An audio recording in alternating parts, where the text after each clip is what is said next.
Level design is one of the most important things in a game, and therefore it needs to be done well for a good gameplay experience. In this video we'll learn the difference between scene design and level design, and also about the two main elements of a level that separate the two categories from one another. Believe it or not, but level design isn't as easy as it seems. Why? Because there are so many factors in a level that determines whether it's good or not. And so you need to pay very close attention to what you do in there and what you don't. Before starting, if you want to understand something, let me know down below so I can help you out. As well, if you want to learn more about Unreal Engine 4, both its features and how to recreate mechanics, level design and game development in general, consider subscribing so you don't miss out on any of the upcoming videos. And now, without further ado, let's start. Before diving into the topic, let me give you some backstory. This Thursday, two of my friends, Bramzy, a very talented level designer and 3D artist, and Luke, both from Polyrealm Discord server, had a podcast on Twitch where they answered questions. And so I decided to ask Bram what is more important, level flow aka navigability or graphics, at which he answered that from his point of view it is graphics, though he didn't say that flow isn't important. So that's how I came up with the idea of discussing this topic. If you want to check Bram's work, I leave down in the description of this video his art station. As well, there's probably going to be a podcast every Thursday, so there's going to be a link to the Twitch channel where they will take place as well. Okay, now let's dive into the topic.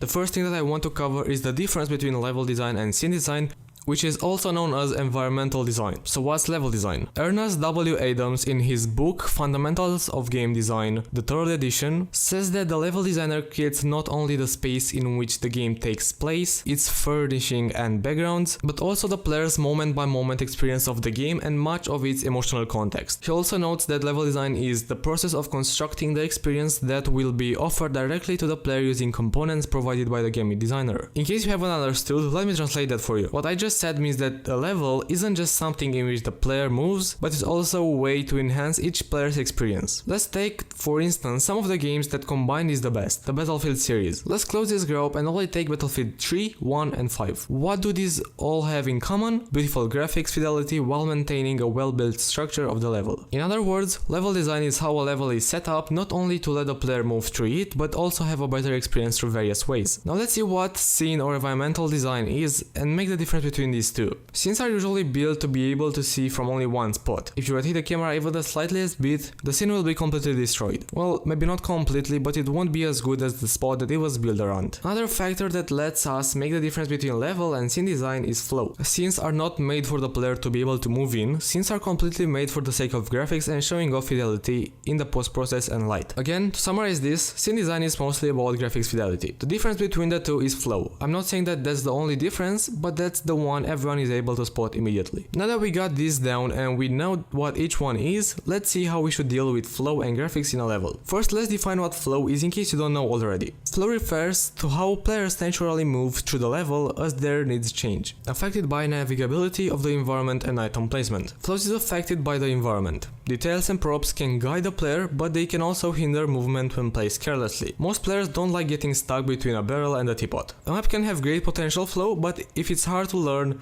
it may turn out to feel unbalanced simply because players can't remember the location of vantage points or items. These definitions and tips were taken from Valve's developer community website. There's going to be a link in the description below if you want to read more about level flow. In other words, flow is how a player moves through the level. Details can be added but shouldn't limit the player's movement. The map shouldn't be too complex because that will make it hard for the player to memorize, especially in multiplayer games such as Battlefield once again. How do we know we have a good flow in our level? It's simple. Play the level yourself and see if you enjoy moving through there. If you have an easy time doing that and if you feel comfortable while doing that. If you don't feel like that, you probably have a bad flow, meaning that you should try to improve it. But as well, flow can be traded with other items in the game. For example, if you have a part in a level in which it's really hard to get through, it either being enemies or how the props were placed, you could add a powerful item to help the player on his way back. So keeping this in mind, you should now be able to understand what level flow is and how it works. Now let's see how we balance graphics and looks with level flow. We should do it in a manner in which we will lose as little as possible from both. For example, don't try to make your graphics too amazing, sacrificing level flow, because yes, the player will like the looks probably, but he will surely hate to go through your level. And that goes vice versa as well. Don't sacrifice too much of the looks just for flow. If I had to pick between the two, I recommend trying to go for a better level flow than really awesome graphics that will just blind the player. And the last point for today's video is compensation. Can one, it either be flow or looks, compensate for the other one? The answer is most probably no. You can't compensate for getting stuck into a place in which you can't get out of by having better graphics. But on the other hand, you can compensate the lack of visuals through level flow. A game that kind of does this really well is Undertale. Its graphics cannot be good because of its style, but it compensates with an easy to understand level flow. So to end the topic of this video, both level flow and graphics are important in a level. Try not to omit one or the other one,